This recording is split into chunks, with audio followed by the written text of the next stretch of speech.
Hello, beauties. Welcome back to the vlog. This week we have been talking a lot about all of the ways in which I embarrass myself, and I hope you've enjoyed some of our stories that we've shared. And yesterday we did the Thank You Thursday to our team here who shows up to work anyway, even though I'm the one in charge. So I so appreciate all of you being here and watching.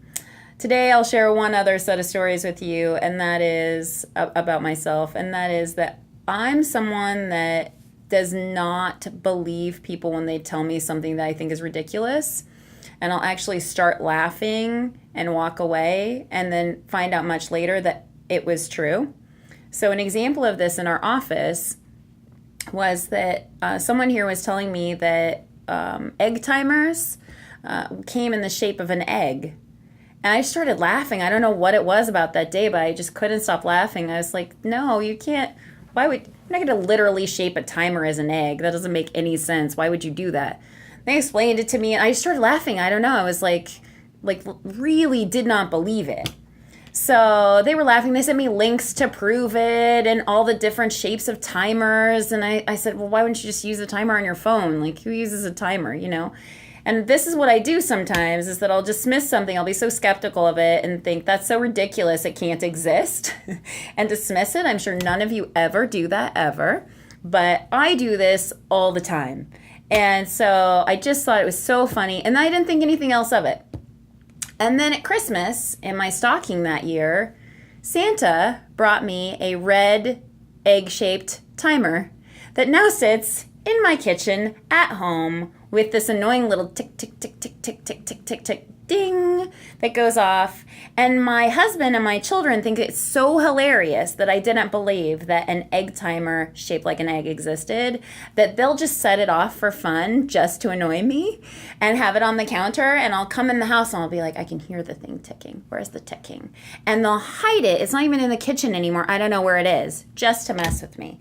And that's what I do. This happened again the other day, too, with, I was looking up the moon, and the moon has been crazy here the last few days because it's been so smoky. We've had fires and this crazy heat here in Oregon, which is unusual.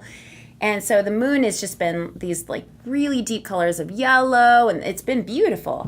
But I looked up the other night, and I was standing there with Todd, and I said, oh, my God, does it look like there's a face on the moon to you with eyes and a nose and a little mouth? And Todd said, well, yeah, that's the man on the moon.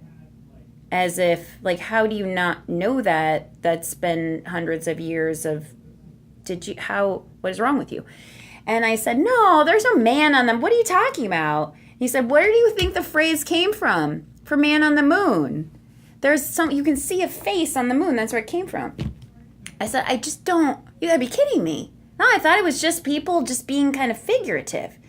He starts laughing. He sends me the stuff. I don't believe him. I had to look it up for myself, of course. Prove it to myself that the man on the moon has only been a thing for, I don't know, always. And that until, seriously, 3 days ago, I thought it was just a phrase people use, not connected to anything. So now you know who's really sitting in this chair. I understand if you think twice about talking to me in the future, but I don't think there's anything wrong with accepting that we're dorks. Right? I'm a goofball. I make mistakes. I laugh at myself. And I think that's a good thing. I'll see you next week.